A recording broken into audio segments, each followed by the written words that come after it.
संकट पर अखिलेश का बीजेपी पर हमला, कहा किसान लाइन में मर रहे, सरकार बेखबर। समाजवादी पार्टी के राष्ट्रीय अध्यक्ष अखिलेश यादव ने खाद्य संकट को लेकर भाजपा सरकार पर तीखा हमला बोला। उन्होंने कहा कि प्रदेश में खाद के लिए किसान लंबी लाइंस में लगे हैं, कई जगह मौत तक हो चुकी है, खाद की कालाबाजारी खुलेआम हो रही है और सरकार संवेदनहीन बनी हुई है। अखिलेश ने आरोप लगाया कि किसानों को न समय पर खाद मिल रही है, न बीज, न बिजली, साथ ही जंगली जानवरों के हमलों से भी किसान और गरीबों में भेड़ियों के आतंक पर योगी सरकार का सख्त रुख, मृतकों के परिजनों को 5 लाख की सहायता। बहराइच के कैसरगंज में भेड़िया हमले के पीड़ितों से मुलाकात के दौरान मुख्यमंत्री योगी आदित्यनाथ ने मृतकों के परिजनों को 5 लाख और घायलों को 50,000 रुपए की आर्थिक सहायता देने का ऐलान किया। उन्होंने वन विभाग को निर्देश दिया कि भेड़ियों को पकड़ने के साथ ही जहां भी दिखे तुरंत गोली मार दी जाए। सीएम ने प्रभावित गांवों में जन जागरूकता अभियान चलाने और पीड़ितों को हर संभव मदद दिलाने का आश्वासन दिया। प्रशासन ने सुरक्षा इंतजाम और बचाव कार्य तेज कर दिए हैं। अब छोटे शहरों में भी real estate boom, UP RERA ने 21 परियोजनाओं को दी हरी झंडी। दीपावली से पहले योगी सरकार ने प्रदेशवासियों को बड़ा तोहफा दिया। यूपी रेरा ने 21 नई रियल एस्टेट परियोजनाओं को मंजूरी दी, जिन पर 7,035 करोड़ रुपए का निवेश होगा। इन परियोजनाओं के तहत 10,866 नई आवासीय और वाणिज्यिक इकाइयां बनेंगी, जिनमें फ्लैट्स, अपार्टमेंट्स, विला प्लॉट्स और दुकानें शामिल हैं। खास बात यह है कि एक हिस्सा आर्थिक रूप से कमजोर वर्ग के लिए सुरक्षित रहेगा। ये परियोजनाएं बड़े शहरों के साथ साथ बाराबंकी जैसे नए क्षेत्रों में भी होंगी, जिससे रोजगार और संतुलित विकास को बढ़ावा मिलेगा। धान, मक्का सहित मोटे अनाज का बढ़ा एमएसपी, 1 अक्टूबर से यूपी में होगी खरीद शुरू। योगी सरकार ने किसानों को दिवाली से पहले बड़ी राहत दी है। खरीफ विपणन वर्ष 2025-26 के लिए धान और मोटे अनाज के न्यूनतम समर्थन मूल्य में वृद्धि की गई। अब सामान्य धान का एमएसपी 2,369 रुपए और ग्रेड ए धान का 2,389 रुपए प्रति क्विंटल तय किया गया। मक्का का एमएसपी 2,400, बाजरा का 2,775, ज्वार का 3,699 से 3,749 रुपए प्रति क्विंटल रहेगा। किसानों को इसका सीधा फायदा। बुजुर्गावस्था की चिंता खत्म, अटल पेंशन योजना से मिलेगी 5,000 तक पेंशन। बुढ़ापे की सबसे बड़ी चिंता स्थायी आय की होती है और इसी को ध्यान में रखकर मोदी सरकार ने अटल पेंशन योजना शुरू की।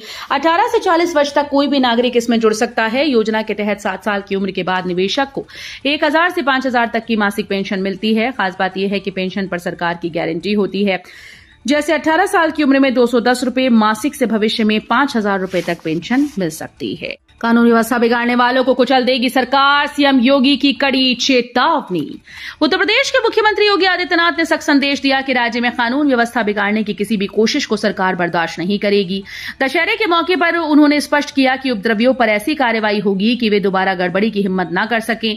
सीएम योगी ने अधिकारियों को निर्देश दिए कि उपद्रवियों पर तत्काल एफआईआर दर्ज की जाए और हिंसा फैलाने वाले मास्टरमाइंड की संपत्ति की जांच कर कड़ी कार्रवाई की जाए। सरकार का संदेश साफ है, कानून तोड़ने वालों पर सख्त वार हो। ईडा ने किया औद्योगिक भूखंडों का आवंटन, हजारों युवाओं को मिलेगा रोजगार। नोएडा में यमुना एक्सप्रेसवे औद्योगिक विकास प्राधिकरण ने इंडस्ट्रियल एरिया में 37 औद्योगिक भूखंडों का आवंटन किया। इसमें हैंडीक्राफ्ट पार्क योजना के तहत 49 प्लॉट शामिल हैं, जो 8,000 वर्ग मीटर के हैं। इन प्लॉट्स के लगने से क्षेत्र में तेजी से रोजगार के अवसर पैदा होंगे। यमुना प्राधिकरण के सीईओ आर.के. सिंह ने बताया कि मेडिकल डिवाइस पार्क योजना 5 के अंतर्गत भी सेक्टर 28 में भूखंड आवंटित किए गए।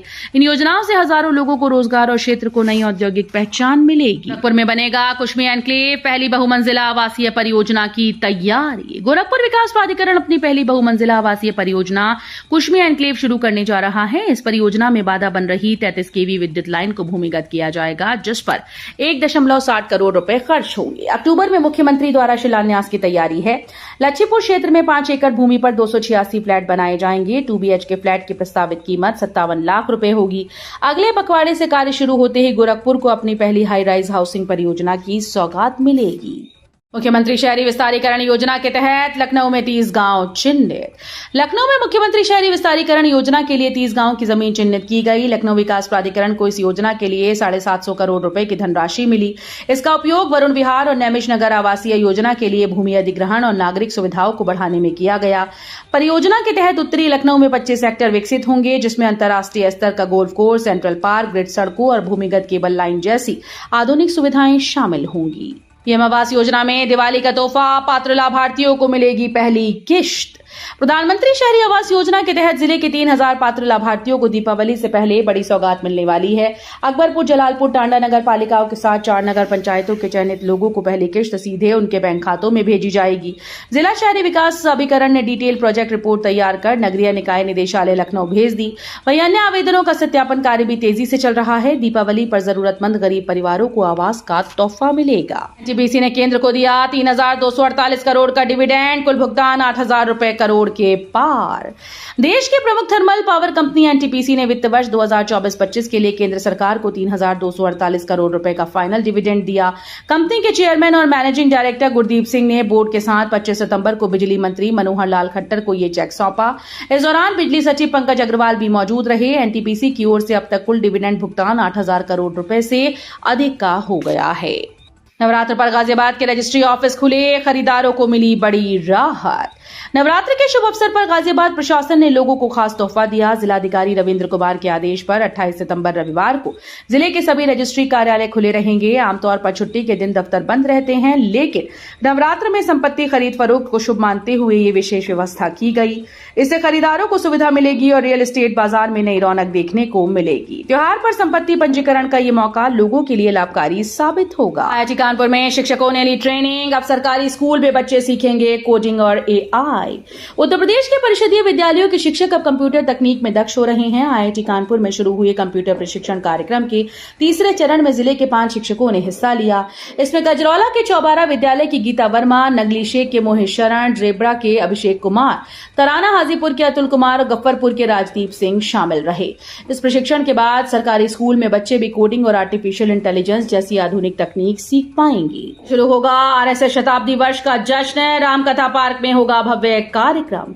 राष्ट्रीय स्वयंसेवक संघ अपनी स्थापना के 100 वर्ष पूरे कर रहा है। विजयादशमी 2 अक्टूबर को संघ का शताब्दी वर्ष शुरू होगा। इस भव्य आयोजन का आगाज उत्तर प्रदेश के अयोध्या धाम से होगा। रामकथा पार्क में होने वाले कार्यक्रम में संघ के सरकार्यवाह दत्तात्रेय होस बोले मुख्य उद्बोधन देंगे, जबकि अध्यक्षता ऋषभ देव जन्मभूमि दिगंबर जैन बड़ी मूर्ति के अध्यक्ष और पीठाधीश रविंद्र कीर्ति स्वामी करेंगे। इस आयोजन के साथ RSS के शताब्दी वर्ष के समारोह देश भर में शुरू हो जाएंगे। रायबरेली बाईपास का निर्माण शुरू। इस महीने से वाहनों को मिलेगी राहत। 2 वर्षों से रुका अयोध्या रायबरेली राष्ट्रीय राजमार्ग का बाईपास निर्माण अब गति पकड़ रहा है। मंगोली गांव के पास लंबित निर्माण के कारण आम लोगों को जाम की समस्या झेलनी पड़ रही थी। कार्यदायी संस्था और अधिकारियों की लापरवाही के बाद अब प्रोजेक्ट में तेजी लाने की योजना बनाई गई। प्रोजेक्ट मैनेजर के मुताबिक बाईपास का निर्माण दिसंबर तक पूरा होने का अनुमान है। इस महीने से वाहनों का आवागमन शुरू होने पर जनता को बड़ी राहत मिलेगी। ट्रैफिक जाम से निजात मिलेगी। में बिजली उपभोक्ताओं को बड़ी राहत। अक्टूबर में 3.45 करोड़ लोगों के बिल कम। लखनऊ और पूरे उत्तर प्रदेश के बिजली उपभोक्ताओं के लिए खुशखबरी है। अक्टूबर माह में बिजली बिल में 1.63% की कमी होगी, क्योंकि फ्यूल सरचार्ज घट गया है। इस बदलाव से लगभग 3.45 करोड़ उपभोक्ताओं को कुल 113.54 करोड़ रुपए की राहत मिलेगी। उपभोक्ता परिषद ने कहा कि कंपनीज को उपभोक्ताओं के सरप्लस से ही ईंधन अधिभार समायोजित करना चाहिए। उत्तर प्रदेश विद्युत नियामक आयोग के मल्टी ईयर टैरिफ रेगुलेशन 2025 के तहत बिजली कंपनीज को हर महीने फ्यूल और पावर परचेज एडजस्टमेंट तय करने का अधिकार है। दीपावली से पहले नोएडा की सड़कें चमकदार। गांव की गलियां भी LED लाइट से जगमग होंगी। नोएडा प्राधिकरण ने दीपावली से पहले शहर की सड़कों को दुरुस्त करने का काम तेज कर दिया है। वर्षा रुकने के बाद गड्ढा भराई और सड़क नवीनीकरण का काम शुरू हुआ। 10 दिन के भीतर सड़कें साफ सुरक्षित बनाने का लक्ष्य रखा गया। वहीं ग्रेटर नोएडा के 16 गांव के बीच गलियां भी जल्द LED लाइट से जगमग होंगी। अंधेरे स्थानों और पार्कों में हाई मास्ट लाइट लगाई जाएंगी। ऊपर सीएम योगी का सख्त बयान, सत्ता भूलने वालों को सबक। उत्तर प्रदेश के बरेली में जुम्मे की नमाज के बाद हुए बवाल को लेकर मुख्यमंत्री योगी आदित्यनाथ ने बयान दिया। उन्होंने कहा कि एक मौलाना भूल गया कि राज्य में सत्ता किसकी है और उसे लगा कि वो व्यवस्था को रोक सकता है, लेकिन सरकार ने यह स्पष्ट कर दिया कि नाकाबंदी या कर्फ्यू किसी भी हाल में नहीं लगाया जाएगा। सीएम ने कहा कि इस कार्रवाई ने एक सबक दिया है, जिसे आने वाली पीढ़ियां दंगा करने से पहले 2 बार सोचेंगी। उन्होंने व्यवस्था को बाधित करने के ऐसे तरीकों को नकारा। मंत्री कपिल देव अग्रवाल बोले, संवाद से समाधान, उद्यमियों को मिलेगी नई दिशा। मुजफ्फरनगर में सूक्ष्म, लघु और मध्यम उद्योगों को चुनौती और उनके समाधान के लिए विशेष कॉन्क्लेव आयोजित हुआ। इस कार्यक्रम में जनप्रतिनिधि, अधिकारी, उद्यमी शामिल हुए और भविष्य की संभावनाओं पर चर्चा की। कौशल विकास राज्य मंत्री कपिल देव अग्रवाल ने कहा कि संवाद से ही समस्याओं का समाधान संभव है और उद्यमियों को नई दिशा मिलेगी। उन्होंने बताया कि केंद्र और प्रदेश सरकार ने MSME को मजबूत बनाने के लिए ऐतिहासिक कदम उठाए हैं। किसानों की 15 सूत्रीय मांगे। यमुना एक्सप्रेसवे पर 3 अक्टूबर को भाकियू द्वारा शांति मार्च आयोजित किया जाएगा। ये मार्च किसानों की 15 सूत्रीय मांगों को लेकर होगा।